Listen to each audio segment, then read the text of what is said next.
everyone, welcome back to my channel, The Genuine Career Guide.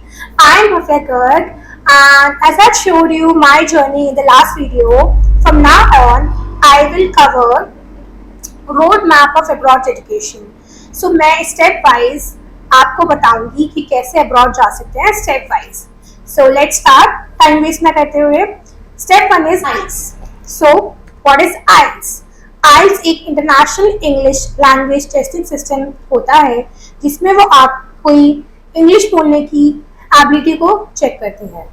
और ये क्यों important है? दिस इज इम्पोर्टेंट बिकॉज अगर आप स्टडी करने जा रहे हैं, work like as in job, और आपको पीआर अप्लाई करना है countries like Canada, UK, Australia, New Zealand, तो आइल्स इम्पॉर्टेंट है देना, क्योंकि वो आपकी इंग्लिश प्रोफिशिएंसी को चेक करता है 4 तरीके से। First is listening, second is reading, third is writing and fourth is speaking.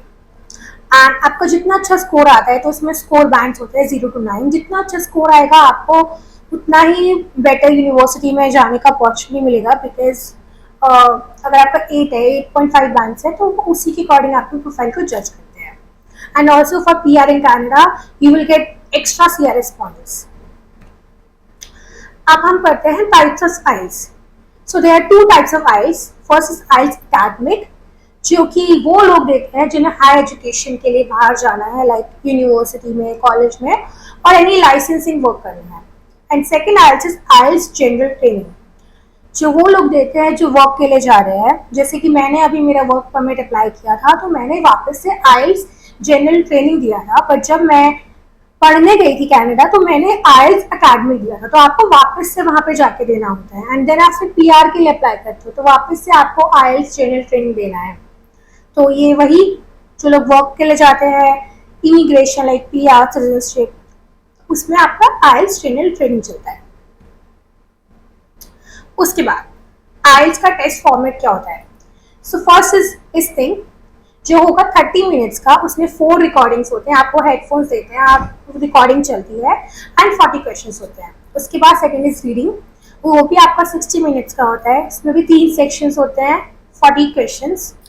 Third is writing, उसमें भी 60 मिनट्स होते हैं, उसमें 2 टास्क होते हैं, टास्क 1 एंड टास्क 2। टास्क 2 ज़्यादा वेटेज का होता है, तो उस पर ज़्यादा ध्यान देना चाहिए। देन लास्ट इज स्पीकिंग, जो कि डिफरेंट डे होता है। ये तीनों लिसनिंग, रीडिंग, राइटिंग एक दिन होते हैं, 2 hours 45 मिनट्स के। और फोर्थ स्पीकिंग आपको डिफरेंट डे का स्लॉट मिलता है, आपको वापस से जाना होता है, तो वो होता है 11 to 14 मिनट्स। एंड इसके भी 3 पार्ट होते हैं। And I will explain these 4 things in detail in further video. Then IELTS लेने के 2 मोड्स हैं। First is pen paper based, second is computer based. दोनों सेम टेस्ट है, जस्ट डिफरेंट मोड। आप जिसमें ज़्यादा कंफर्टेबल हो आप उसमें दीजिए। मैं बचपन से, हम लोग स्कूल में पेन पेपर पे एग्जाम्स लिखते हैं, तो मैं उसमें ज़्यादा कंफर्टेबल थी, तो मैंने पेन पेपर बेस दिया था। बट अगर आपको लगता है आप कंप्यूटर में अच्छे से आप दे सकते हो, तो आप उसमें दीजिए। तो सिंपल है, पेन पेपर बेस्ड आप अपने हाथ से पेपर पे लिखोगे और उसका रिजल्ट 13 डेज में आता है। बट अगर किसी को जल्दी है टेस्ट रिजल्ट की, अगर आपकी डेडलाइन जा रही है यूनिवर्सिटी की, तो आप कंप्यूटर बेस पे जा सकते हो, क्योंकि उसका रिजल्ट 3 to 5 डेज में आता है ना। आपको कंप्यूटर पे टाइप करके एग्जाम देना होता है। लाइक राइटिंग में आपको टास्क 1 टास्क 2 हाथ से लिखना है, कंप्यूटर में आपको टाइप करना है। एंड स्पीकिंग टेस्ट दोनों का सेम होता है, अलग डे पे बुलाया जाता है, वही सेम चीज। Speaking is exactly same for both the modes. Now we'll go towards the first, listening IELTS. What is listening IELTS? तो listening में क्या होता है? listening में आपको का ड्यूरेशन होता है 30 minutes, and pen paper based में आपको 10 मिनट्स मिलते हैं वो ट्रांसफर करने के लिए। But this is the only difference in computer and pen paper based.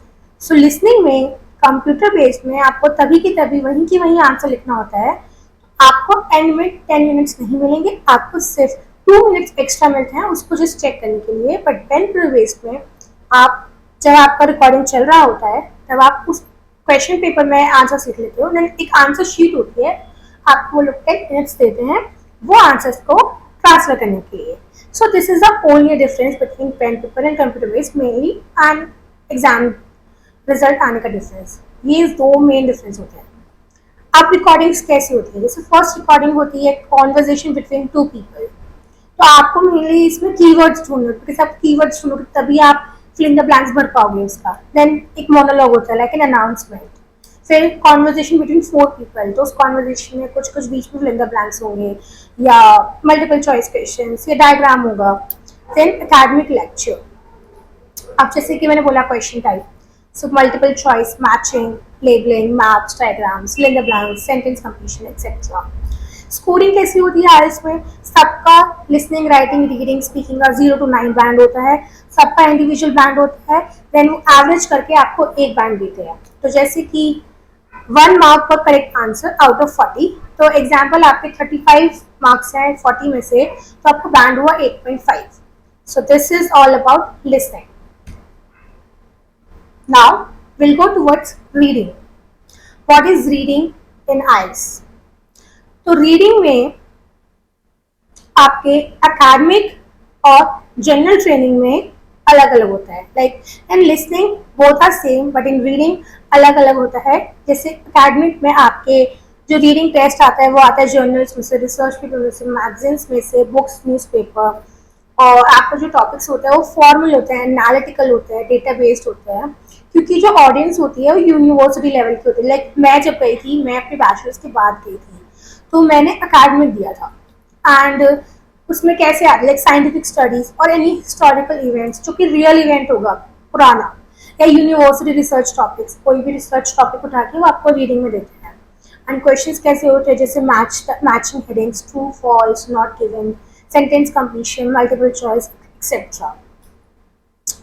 And IELTS general training जो कि लोग पीआर और वर्क वीजा के लिए देते हैं, उसमें आते हैं advertisements, company handbooks, notices, newspapers, instruction manuals जो कि आपकी एवरीडे लाइफ के, वर्क के, सोशल सर्वाइवल सिचुएशंस होते हैं, क्योंकि वो जनरल रीडर्स के लिए होते हैं। लाइक मैंने अभी मेरे वर्क परमिट के लिए जनरल ट्रेनिंग दिया था, क्योंकि मेरी पढ़ाई कंप्लीट हो गई है। It's more about general readers now.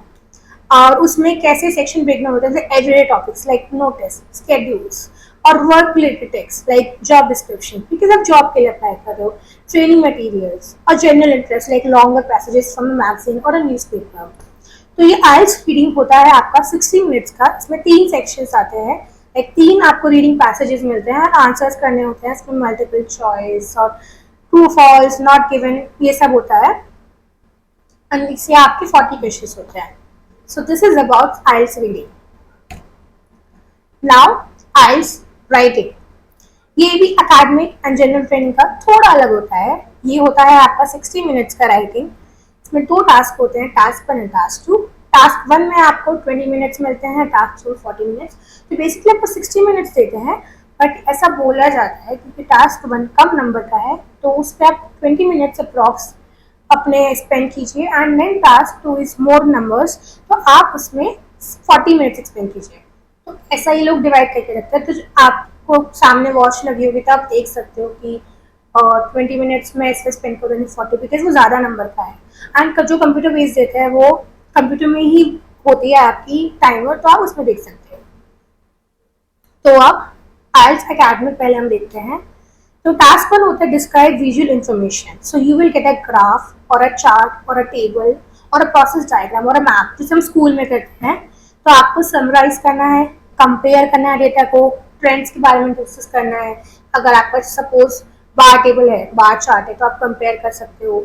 और processes, and it should be formal, objective and data driven, कि कैसे कैसे डेटा दिया है चार्ट्स में। सो जैसे कि example, the bar chart compares the population growth of 5 countries between 2000 and 2020. So this is like a comparison. Then task 2 होता है essay. तो आपको ऐसे दिया जाता है, उसमें टॉपिक्स होते हैं related academic, social issues like education, environment and formal language required होती है। और आपको इसमें एटलीस्ट 250 वर्ड्स लिखने होते हैं। So I would prefer first do task 2 then go with the task 1, because task 2 बहुत ज़्यादा नंबर्स का होता है। देन आपका आता है आइल्स जनरल ट्रेनिंग। उसमें टास्क 1 होता है लेटर राइटिंग। उसमें आपको एक लेटर लिखना होता है, जो क्योंकि फॉर्मल, सेमी फॉर्मल, इनफॉर्मल कुछ भी हो सकता है। It could be a complain letter, request, thank you, explanation letter, example, write a letter to your landlord explaining a problem with your partner. Because आप स्टडीज से आगे बढ़ जाते हैं तो उसी टाइप के क्वेश्चन आते हैं। देन टास्क 2 इज ऐसे, सेम एज एकेडमिक, बट इसमें कम फॉर्मल टोन आप यूज कर सकते हो, जैसे कि आपके एवरीडे इश्यूज होते हैं like society, technology, lifestyle, and ये भी same at least 250 words. Then last, IELTS speaking, it's same for both academic and general training। इसका स्ट्रक्चर होता है 11 to 14 मिनट्स एंड ये फेस टू फेस इंटरव्यू होता है। एज आई सेड, आपको speaking का डिफरेंट डेट मिलता है, आपको डिफरेंट डे पे जाना होता है। Either it's computer based, either it's paper based, pen paper based, it's same. 3 parts होते हैं। फर्स्ट पार्ट इज, सो आपके सामने एक इंसान बैठा होगा और आप ऐसे बैठे होंगे तो वो रिकॉर्डिंग स्टार्ट करता है। देन फर्स्ट होता है इंट्रोडक्शन एंड इंटरव्यू, जो कि 4-5 मिनट्स का simple questions about yourself, like आप कहाँ से हो, कोई भी एक टॉपिक आपके बारे में, आपको क्या पसंद है, वो सब। I will make separate videos on these topics.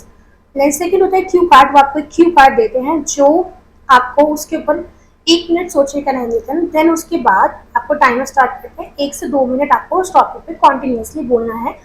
तो इसकी प्रैक्टिस तो खैर आपको बहुत पहले से करनी होती है, क्योंकि अगर आप प्रैक्टिस नहीं करते जाओगे तो ऑन द स्पॉट तो बिल्कुल नहीं बोल पाओगे। देन उसके बाद क्यू कार्ड के बाद थर्ड होता है डिस्कशन। तो जो आपने क्यू कार्ड आपको दिया था उसी से रिलेटेड वो लोग क्वेश्चन पूछते हैं एंड वो 4 से 5 मिनट वन-on-one क्वेश्चन चलता है। इसमें क्या देखते हैं ये लोग, आपकी फ्लुएंसी, आपका कोहेरेंस, आपका लेक्सिकल रिसोर्स, आपका ग्रामेटिकल रेंज, एक्यूरेसी, प्रोनाउंसिएशन। तो ये सब बहुत ज़्यादा देखा जाता है स्पीकिंग में। अब आइल्स स्कोर कैसे होता है? आइल्स स्कोर की रेंज होती है 0 to 9 लाइन्स, जैसे कि मैंने पहले बताया आपको, और सबका स्कोर सेपरेट होता है, listening, reading, writing, speaking. Overall band जो आता है वो 4 सेक्शन का एवरेज करके देते हैं ये लोग। तो अच्छी यूनिवर्सिटीज में आपका स्कोर, एवरेज स्कोर 6.5 और हाई होना चाहिए, एंड इंडिविजुअल एटलीस्ट 6 होना ही चाहिए, अदरवाइज आपको आइल्स दोबारा देना होता है। सेम फॉर कनाडा PR, आपको सब में एटलीस्ट IELTS 6 चाहिए एवरेज बैंड, बट मैं तो बोलूँगी जितना ज़्यादा आएगा उतना ज़्यादा आपको PR के पॉइंट्स मिलते हैं, CRS पॉइंट्स मिलते हैं। उसके बाद टेस्ट रजिस्ट्रेशन एंड कॉस्ट, तो आप IIT की वेबसाइट पे जाके IELTS को रजिस्टर कर सकते हो। उसका और ब्रिटिश काउंसिल, उसका कॉस्ट है 17,000 to 18,000 rupees in India. It's valid for 2 years। So and आप मल्टीपल टाइम्स टेस्ट बुक कर सकते हो, ऐसा कुछ नहीं है कि आपने एक बार दे दिया तो मैं वापस नहीं दे सकता, कितनी बार भी आप दे सकते हो। एंड आई वुड प्रेफर कि आप काफ़ी पहले से IELTS देख के रखो एटलीस्ट। अगर आपको आज यूनिवर्सिटी में अप्लाई करना स्टार्ट करना है, 2 महीने पहले IELTS देख के रखो, एंड उसके 2 महीने पहले से प्रिपरेशन स्टार्ट कर दो, बिकॉज IELTS एक ऐसी चीज़ है जो आप देकर रख दो and you are good to go, because फिर उसके बाद कोई टेंशन नहीं है, आप आराम से अप्लाई कर सकते हो, बिकॉज बाकी चीज़ें ईजिली मैनेजेबल है, लेकिन IELTS को प्रिपेयर करना एंड उसको एग्जाम देना थोड़ा टाइम मैनेजमेंट चाहिए होता है। These are IELTS preparation tips and resources. So, as I've said, at least start 2-3 months prior to the test. Practice all modules daily. Focus on time management. Simulate real test conditions. So, आप जब भी अपना test देने बैठ रहे हो घर पे, एक टाइमर लगाओ 2 hours 45 minutes का, पूरा एग्जाम लेके बैठो, सब कुछ तीनों section, reading, writing and listening साथ में दो, एंड देखो कि आप 2 hours 45 minutes में कर पा रहे हो नहीं कर पा रहे हो, because that is very important. You should know the time management. And for speaking मैंने क्या किया था, मैं हर दिन 10-10 क्यू कार्ड्स उठाती थी, टॉपिक पढ़ती थी, एंड उसमें टॉपिक के अंदर 4 आपको ऐसे क्वेश्चन ये होते हैं कि आप वो कवर कर सकते हो। देन स्टॉप वॉच चालू किया, 1 मिनट बोला, देन देखा, फिर उसको सुना कि मैंने क्या बोला, फिर मैंने जो गलत बोला फिर उसको वापस से रिपीट किया जो मैंने बोला। और अगर आपको डायरेक्ट बोलना नहीं आ रहा है तो आप लिखो पहले 1 मिनट का, उसको पढ़ के बोलो, फिर उसको बिना देखे बोलो। ऐसे करते करते करते करते आपकी इतनी प्रोफिशिएंसी आ जाएगी कि आप बिना लिखे बोलने लगोगे, कोई भी आपको टॉपिक देगा। और इसके लिए प्रैक्टिस चाहिए, क्योंकि अगर आप अपनी मिस्टेक्स को रिव्यू नहीं करोगे, मैं क्या करती थी, मैं व्हाट्सएप में रिकॉर्ड करती थी एंड वापस से सोचती थी कि मैंने कहाँ ग्रामर मिस्टेक की, कहाँ मैंने प्रोनाउंसिएशन मिस्टेक की, तो उससे आप अपना प्रोसेस को ट्रैक कर सकते हो। रिकमेंडेड रिसोर्सेज लाइक IDP पे, ब्रिटिश काउंसिल पे प्रैक्टिस मटेरियल्स होते हैं, कैम्ब्रिज के IELTS की बुक होती है। उसके बाद IELTS लेस इज बेस्ट, मैंने तो उसी सब कुछ किया था। उसके बाद बहुत सारे हैं इसमें, T2 आइल्स है, आइल्स एडवांटेज, ये सबसे आप पेपर उठा के प्रैक्टिस कर सकते हो, पढ़ सकते हो, जो देख सकते हो। What's next after IELTS? So IELTS is just for your first step to study or work abroad. Next steps are college, university, offer letter, visa, GIC, accommodation, travel. I will explain all these steps in further videos. So don't forget to subscribe and follow the complete series. I will also try to uh, teach you all about writing, reading, listening, speaking in different videos. Like क्या questions आते हैं, कैसे answer करना चाहिए, क्या तरीका होता है, और मैंने क्या मेरे चैलेंजेस फेस किए थे जब मैंने दिया था. So I hope you like this I hope you like this video helpful. If yes, please comment down, please like my video, share my video, and subscribe this channel and support me in this journey. And मैं चाहती हूँ कि मैं सबको genuinely बताऊँ कि कैसे आप बाहर जा सकते हो, जिससे कि आप ये जितने भी आपकी मिसअंडरस्टैंडिंग से वो दूर हो जाए एंड आपके लिए इजी पाथ बने बाहर जाने के लिए, if you are looking for a career abroad. Thank you so much. Bye.